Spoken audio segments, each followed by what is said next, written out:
நாம ஜெபிப்போம். Our gracious, loving Heavenly Father, we thank you for this wonderful time, Lord. We thank you, we praise you, we glorify your name, Lord. As we are gathered here in your sanctuary, the day of rest, Sabbath day that you have given us, Lord. Lord, whatever that you want to speak to thy children, Lord, Lord, you speak, Lord. Lord, we are just mere instruments in your hands, Lord. Mold us and guide us, Lord. Lord, give here each and every one of us a heart of receiving, that we may receive your word, Lord. In Jesus' name I pray. Amen. Hallelujah, praise the Lord. Hallelujah. So before I start நான் ஆரம்பிக்கும் முன்பாக the message, இந்த செய்தியை ஆரம்பிக்கும் முன்பாக I want to tell my testimony. நான் அதற்கு முன்பாக செய்திக்கு முன்பாக என்னுடைய சாட்சியை சொல்ல வேண்டும் என்று விரும்புகிறேன். So I was born here in Tirunelveli. நான் திருநெல்வேலியிலே பிறந்தவன். And I was born in Agnes Nursing Home. நம்ம முருகன்குறிச்சியில் இருக்கிற ஆக்னஸ் நர்சிங் ஹோம்ல தான் நான் பிறந்தேன். So when I was born, I was a normal baby. நான் பிறந்த பொழுது நானும் சாதாரணமான எல்லா பிள்ளைகள் போல ஒரு சாதாரணமான ஒரு பிள்ளையாக தான் இருந்தேன். And on the third day, மூன்றாவது நாளிலே the nurse gives a medicine. அந்த நர்ஸ் வந்து ஒரு மெடிசினை கொடுத்தாங்க. So it is actually an anti-allergic medicine. அது வந்து அலர்ஜியை தடுக்கிறதான, அலர்ஜிக்கு எதிர்ப்பான ஒரு மெடிசின் அது. So that medicine became allergic to me. அந்த அலர்ஜி தடுக்கிற மெடிசினே எனக்கு அலர்ஜியா மாறிட்டு.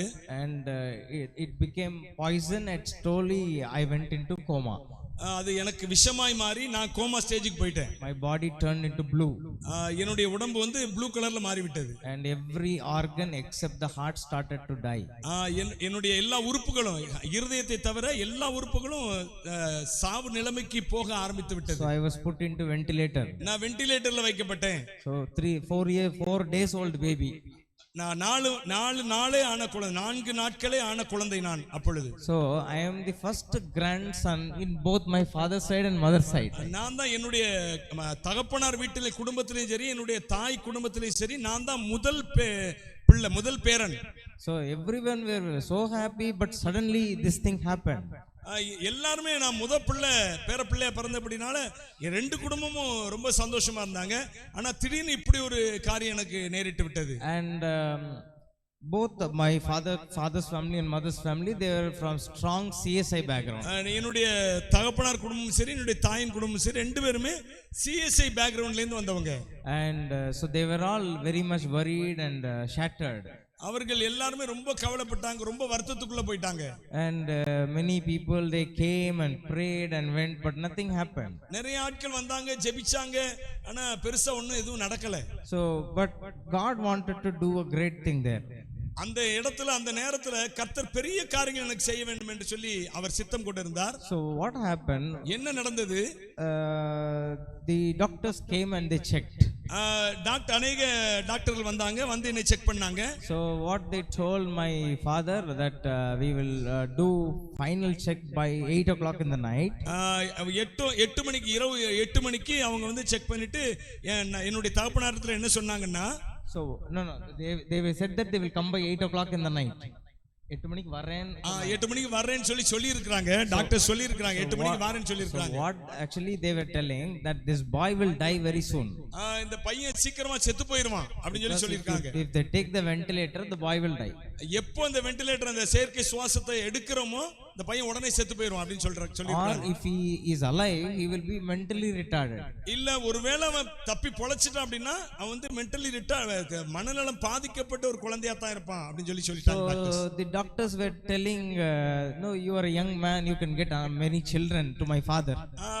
என்னுடைய தகப்பனார்ட்ட சொல்றாங்க, நீங்க இளம் வயசுல தான் இருக்கீங்க, இன்னும் நிறைய குழந்தைகள் பெற்றுக்கொள்ளலாம், நீங்க கவலைப்படாதீங்க அப்படின்னு சொல்லி டாக்டர் சொல்றாங்க. So everyone were very worried and disappointed. நிறைய எல்லாருமே எங்க சொந்தத்துல, எங்க குடும்பத்துல இருக்கிற எல்லாருமே அவங்க ரொம்ப கவலைப்பட்டாங்க, ரொம்ப ஏமாற்றம் அடைஞ்சிட்டாங்க. And my father doesn't know what to do. என்னுடைய தகப்பனாருக்கு என்ன செய்வதென்றே தெரியவில்லை. Because he doesn't know even how to pray that time. அவருக்கு அந்த நேரத்துல எப்படி ஜெபம் பண்ணணும்னு கூட தெரியல. So they were all from a CSI family, and only in the house they pray. They don't So he didn't get any situation to pray like that. அதாவது இப்படி சும்மா நோய்க்கு ஜெபிக்கிற இந்த மாதிரி வீட்டில் ஏதோ ஜெபம் பண்ணுவாங்க சிஎஸ்ஐ குடும்பமா இருக்கிற அப்படினால, மற்றபடி இந்த மாதிரி நோய் சமயத்தில் எப்படி ஜெபிக்கிற அந்த மாதிரி எந்த ஐடியாவுமே அவங்களுக்கு இல்ல. So what happened? என்ன நடந்ததுன்னா, so the hospital, it was not finished, it is still construction was going on. Hospital வந்து கன்ஸ்ட்ரக்ஷன் வொர்க் நடந்து கொண்டிருக்கிறது, இன்னும் முடிக்கப்படவில்லை. So my father went to the 5th floor. என்னுடைய தகப்பனார் வந்து அந்த ஹாஸ்பிடல் கட்டடத்துல 5வது தளத்துக்கு போயிட்டாரு. 5வது மாடி. There the construction was going on, that is it was unfinished.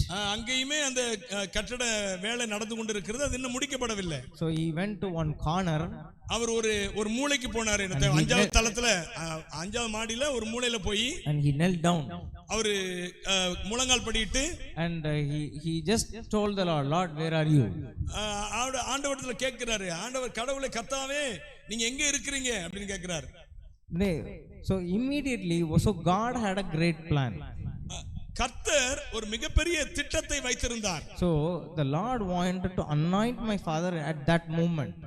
கர்த்தர் அந்த நேரத்தில் என்னுடைய தகப்பனாரை அபிஷேகிக்க வேண்டும் என்ற ஒரு திட்டத்தோடு இருந்தார். So when he was there in that situation, அவர் அந்த சூழ்நிலையில அங்க இருக்கும் பொழுது he was attacked by the power of God.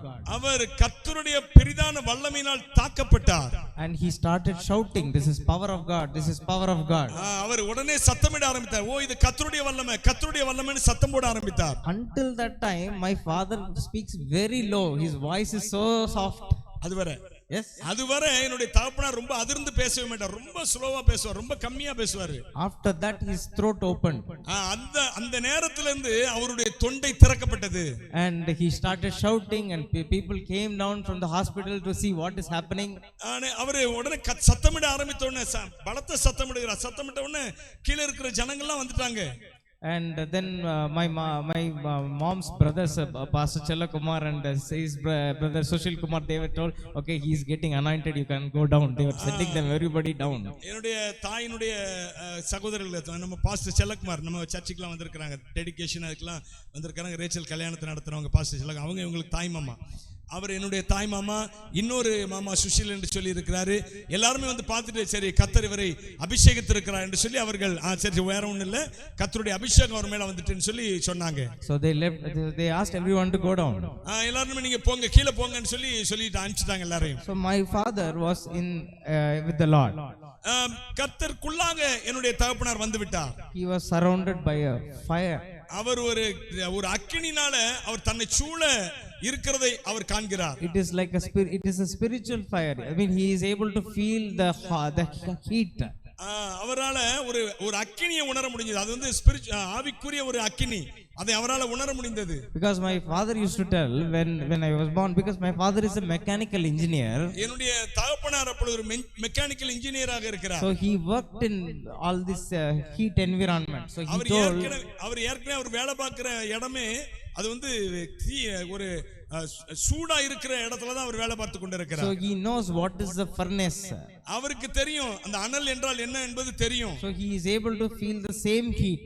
அவர் அதே ஒரு ஹீட், ஒரு சூடை அவர் தன்னுடைய சரீரத்தில் உணர்ந்தார். And he was there with the Lord for more than 2.5 hours. அவர் அந்த இடத்திலே 2.5 மணி நேரத்துக்கு மேல கர்த்தரோடு இருந்தார். But the whole time he was talking in tongues and he was praying for various other things. அந்த 2.5 மணி நேரமும் அவர் அந்நிய பாஷையினால நிரப்பப்பட்டு அநேக காரியங்களை குறித்து அவருக்கு சம்பந்தமில்லாத அநேக காரியங்களை குறித்து பேசிக் கொண்டிருந்தார். But he actually forgot about me. Forget about me. அவர் வந்து பிள்ளையவே மறந்துட்டாரு. பிள்ளை ஒரு சீரியஸான கண்டிஷன் இருக்கிறார் என்பதை அவர் மறந்து விட்டார். So he was kneeling down and after 2.5 hours he lost the strength in his knees and he fell down. அவர் வந்து 2.5 மணி நேரம் முழுக்க முழங்கால்ல நின்னு அவர் தன்னுடைய முழங்கால்ல அந்த பலனையே இழந்து விட்டார். So before that he was able to see the hand of God on his head. அவர் தன்னுடைய கர்த்தருடைய கரம் தன்மேல் இருப்பதை அவர் தெளிவாக உணர்ந்தார். Whenever the Lord is taking away the hand, Lord, he says, Lord, don't leave me. Lord, don't leave me. அவர் எப்பொழுதெல்லாம் கர்த்தர் தன்னுடைய கரத்தை எடுக்கிறாரோ அப்பெல்லாம் அவர் கர்த்தரை பார்த்து சொன்னாரு, ஆண்டவரே நீங்க உங்களுடைய கரத்தை என்னை விட்டு எடுத்துறாதீங்க அப்படின்னு சொல்றாரு. So after 2.5 hours he fell down. 2.5 மணி நேரத்துக்கு அப்புறம் அவர் கீழே விழுந்து விட்டார். And the Lord left and there was a sweet presence around him. அவரை சுற்றிலும் ஒரு தெய்வீக பிரசன்னம் இருந்தது. And after that then he got into senses and then oh what happened to my son? அவர் தன்னுடைய சுய அறிவுக்கு வந்ததுக்கு அப்புறம் தான் 2.5 மணி நேரம் கழிச்சு தான் என்னுடைய மகனுக்கு என்னாச்சுன்னு தெரியலையே என்று சொல்லி அவர் அதுக்கப்புறம் தான் யோசித்து பார்க்கிறார். Then he thought that okay I have met my God. நான் அப்புறம் அவரு சரி நான் என்னுடைய தேவனை நான் சந்தித்திருக்கிறேன். Even my son dies not a problem. என்னுடைய மகன் மரித்து போனாலும் கூட எனக்கு அது பெரிய பிரச்சனை இல்லை இப்பொழுது. So when he came down, அவர் எப்போ கீழே வந்தாரோ my father brother-in-laws both my mamas came and hugged my father. என்னுடைய 2 மாமாக்களும் பாஸ்டர் செல்லக்குமார் இன்னொரு சகோதரர் சுசில் என்று சொல்லி 2 பேருமே என்னுடைய தகப்பனாரை கட்டி அணைத்துக் கொண்டார்கள். My father thought I died. அவர் நினைச்சாரு என்னுடைய தகப்பனார் நினைச்சாரு சரி ஒருவேளை பிள்ளை இறந்துட்டான் இருக்கு அதனால தான் இவங்க கட்டி அணைக்கிறாங்க அப்படி சொல்லி நினைச்சாரு. So they said when the Lord anointed you there the Lord healed your son in the hospital. அவங்க சொன்னாங்க அந்த 2 மாமாக்களும் சொன்னாங்க நீங்க எப்போ கர்த்தருடைய ஆவியினால் அபிஷேகம் பண்ணப்பட்டீங்களோ அந்த நேரத்திலே உங்க பிள்ளை சுகமாக்கப்பட்டு விட்டான் என்று சொல்லி. அல்லேலூயா கை தட்டுவோமா. Praise the lord. So that is what I have been named Gift John Paul. அதனால தான் எனக்கு என்ன பேரிட்டாங்கன்னா கிஃப்ட் ஜான் பால் அப்படினு சொல்லி. So even before I was born நான் பிறக்கிறதுக்கு முன்னகுட்டியே my grandmother my mother's mother என்னுடைய தாயினுடைய அம்மா என்னுடைய பாட்டி she before I was 1 week before I was born she went to the church and put an offering in my name gift. அவர்கள் நான் பிறக்கிறதுக்கு 1 வாரத்துக்கு முன்னாடி சர்ச்சுக்கு போய் என்னுடைய பேர்ல கிஃப்ட்னு சொல்லி பேரை சொல்லி அவர்கள் ஒரு காணிக்கை போட்டார்கள். Everyone were asking in the church okay your daughter is going to get a baby but whether it is a boy or girl. அவங்க எல்லாரும் கேட்டாங்க அந்த காணிக்கை போடுறத பார்த்தவங்க சர்ச்சில் உள்ளவங்க உங்க பிள்ளை குழந்தை உண்டாயிருக்கா குழந்தை பெற்றெடுக்க போறா ஆனா உங்களுக்கு எப்படி அது ஆண் பிள்ளையா பெண் பிள்ளையான்னு எப்படி தெரியும் அப்படின்னு கேட்டாங்க. She told no I will get grandson only. அவங்க சொன்னாங்க இல்ல கண்டிப்பா எனக்கு பேரன் தான் பிறப்பான் என்று சொல்லி சொன்னாங்க. So my grandmother was very much so all these things happened so you have to name him gift. இதெல்லாம் நடந்த பிறகு என்னுடைய பாட்டி சொல்லிட்டாங்க என்னுடைய தாயாரிட தகப்பனிடத்துல அவனுக்கு gift என்றுதான் பேரிட வேண்டும் என்று சொல்லி. Then John Paul is my father likes Apostle John and Apostle Paul. John ball gift John அவருடைய பேர் கிஃப்ட் ஜான் பால். ஜான் பால்னு ஏன் பேர் விட்டாங்கன்னா என்னுடைய தகப்பனாருக்கு அப்போஸ்தலர் யோவானும் அப்போஸ்தலர் பவுலும் ரொம்ப பிடிக்கும் அதனால ஜான் பால் என்று சொல்லி அவங்க 2 பேரையும் சேர்த்து விட்டு கிஃப்ட் ஜான் பால் என்று சொல்லி பேர் வைத்து விட்டார்கள். So that is what so the Lord really did a great miracle in my life. எனவே கர்த்தர் நான் பிறக்கும் பொழுது என்னுடைய வாழ்க்கையில மிகப்பெரிய ஒரு அற்புதத்தோடு என்னை பிறக்க செய்தார். So they said that doctors said that he will be mentally retarded. டாக்டர்ஸ்லாம் சொன்னாங்க நீங்க கண்டிப்பா அந்த பிள்ளை பிழைச்சதுன்னா மென்டலா தான் இருக்கும் அப்படினு சொல்லி சொன்னாங்க. And in one of the scan I didn't have one lung. ஒரு ஸ்கேன்ல என்னிடத்தில் இருக்கிற ஒரு லங்ஸ் ஒரு நுரையீரல் இல்லை என்று சொல்லி ரிசல்ட் வந்தது. And they said that finally they are not able to understand what happened. கடைசியா அவங்களுக்கு என்ன நடந்தது என்பதை அந்த டாக்டர்ஸ்க்கு ஒண்ணுமே சொல்ல தெரியல. How the baby who was in coma suddenly came to life. எப்படி கோமால இருந்த ஒரு பிள்ளை உடனடியாக உயிர் பெற்று நல்ல சுகத்தோடு எழும்பினது என்று சொல்லி அவங்களுக்கே புரியல. So in Bible there is a verse. பைபிள்ல ஒரு வசனம் சொல்லுகிறது. So the verse says the wisdom of the wise man shall fall. நீதிமானுடைய ஞானவானுடைய ஞானம் விழுந்து போவதில்லை வெட்கப்பட்டு போவாங்க அவங்க அந்த மாதிரி. ஞானவான் ஒருபோதும் வெட்கப்பட்டு போவதில்லை என்று சொல்லி பைபிள் வசனம் சொல்லுகிறது. So the doctors though they have studied so much they are not able to understand what happened. ரொம்ப படிச்சு டாக்டரா தான் வந்திருக்காங்க ஆனாலும் இப்படிப்பட்ட நிலைமைகள்ல அவர்களால என்ன சொல்வது எப்படி நடந்தது என்பதை அவர்களால கூட கிரகிக்க முடியவில்லை. So they all know that it was a miracle done by God. அவங்க எல்லாத்துக்கும் தெரிந்து விட்டது இது தேவனால செய்யப்பட்ட ஒரு மிகப்பெரிய அற்புதம் என்று தெரிந்து விட்டது. கை தட்டுவோமா. So but they cannot write that in report. அவங்க அந்த மிராக்கிளை ரிப்போர்ட்ல எழுத முடியாதுல்ல அதனால அவங்களால அதை எழுத முடியல. So what they told so collapse of left lung maybe had pneumonia. அவங்க எழுதுனாங்க அந்த ரிப்போர்ட்ல என்னன்னா வந்து நுரையீரல் பாதிப்பு, நுரையீரலுடைய கொலாப்ஸ், அதாவது எப்படி சொல்ல, நுரையீரல் முற்றிலுமா செயல் இழந்து அது வந்து நிமோனியா வந்து விட்டது என்று சொல்லி அப்படி எழுதி விட்டார்கள் ரிப்போர்ட்ல. Then after few years I had a severe cold around 4 or 5 years when I was ஒரு 4-5 வருஷத்துக்கு பின்பாக, பிறந்த 4 வருஷம் 5 வருஷம் பின்பாக எனக்கு நன்றாக சளி பிடித்து விட்டது. and the doctor told you have to go for a scan. நீங்க வந்து ஒரு ஸ்கேன் எடுக்கணும்னு சொல்லி டாக்டர் சொல்லிட்டாங்க. Then when we took the scan, the full lung was there. நாங்க அந்த ஸ்கேன் எடுத்த பொழுது ஃபுல் லங்ஸும் என்னுடைய சரீரத்துல நல்லபடியாக வேலை செய்து கொண்டிருக்கிறது. So the Lord is a living God. நம்முடைய ஆண்டவர் அவர் ஜீவனுள்ள உயிரோடு இருக்கிறார். Hallelujah. Hallelujah. Even if you don't have an organ, the Lord can create an organ for you. நீங்க உங்க சரீரத்துல ஒரு உறுப்பு போயிட்டாலும் தேவனால ஒரு அந்த சரீரத்துல இருக்கிற அந்த உறுப்பை புதிதாக உண்டு பண்ண அவரால முடியும். Hallelujah. He is a living God. அவர் ஜீவனுள்ள கர்த்தர். Unless and until we believe him, nothing will happen in our life. அவரை விசுவாசியாம நம்முடைய வாழ்க்கையில பெருசா ஒண்ணும் நடக்க போறது இல்ல. See all the revivals that have happened in the world, எழுப்புதல் உலகத்துல நடந்து கொண்டிருக்கிற எழுப்புதல் எல்லாம், see, without believing nothing happened.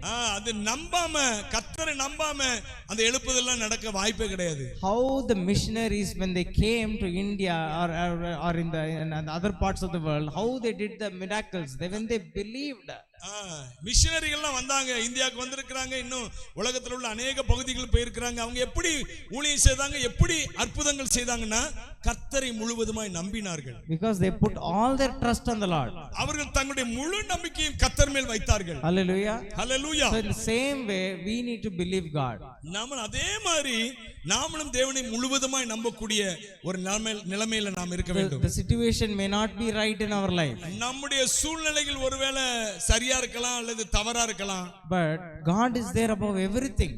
ஆண்டவர் எல்லாவற்றுக்கும் மேலானவராக நமக்கு அவர் செயல்படுகிறவராக இருக்கிறார். So as a Christian, நாம் ஒரு கிறிஸ்தவர்களாக we need to prepare for the end time. நாம் வந்து கடைசி காலத்துக்காக நாம் நம்மை தயார்படுத்திக் கொள்ள வேண்டும். Hallelujah. Hallelujah. So end time, you see, as a Christian we cannot just live a life and go to heaven. நாம் ஒரு கிறிஸ்டியனாக வெறுமனே ஒரு வாழ்க்கை வாழ்ந்து கொண்டு பரலோகத்துக்கு போவதற்கு அல்ல. Okay, you can say I followed the 10 commandments, I did not commit any sin, I have been such a good person. நான் வந்து 10 கட்டளைகளையும் கரெக்ட்டா கடைபிடிச்சிருக்கிறேன், நான் எந்த பாவமும் செய்யவில்லை, நான் சரியான மனுஷனா இருக்கிறேன் என்று சொல்லலாம். If you go, I mean, obviously you will go, but what is the use without doing something for God? There is no use, right? நீங்க அப்படி நல்லவங்களாவே போயிட்டீங்கனாலும் அதனால உங்களை வச்சு என்ன பிரயோஜனம் கர்த்தருக்கு?